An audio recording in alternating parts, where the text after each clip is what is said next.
Alright guys, welcome to another edition of Tips for Dummies. I'll be changing the center vent. Oops.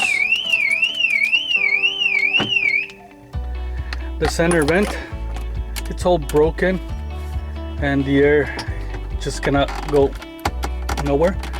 So the first thing I'm gonna do,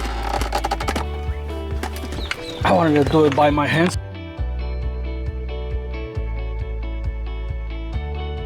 First, so that way I won't damage the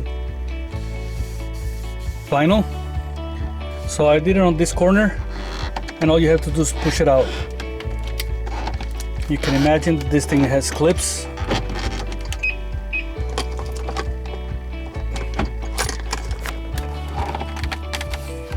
And just push it. There you go. So I got it out.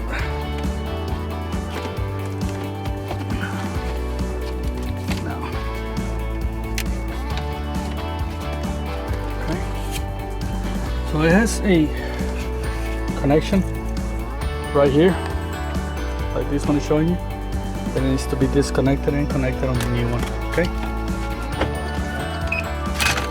All right. So I got it out. I can see it's the same.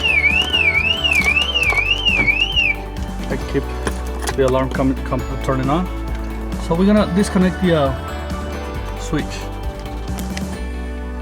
I want you to see where the connection is at. It's a little bit hitting in here, so you gotta pull it out.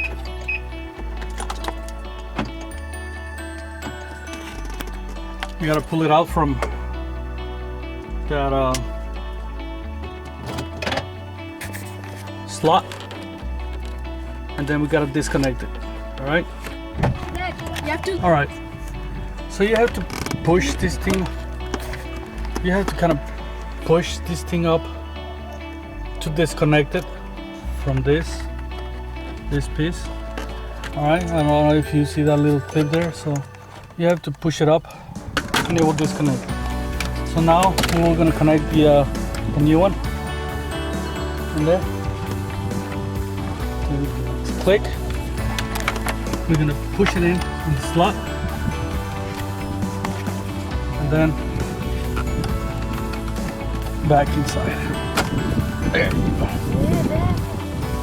All right, so now we got a good working vent, center vent, which I got it on eBay for $60 something. Some people want 100 or something, but I got it for 60. All right, so now we got it. That's it, guys. Subscribe.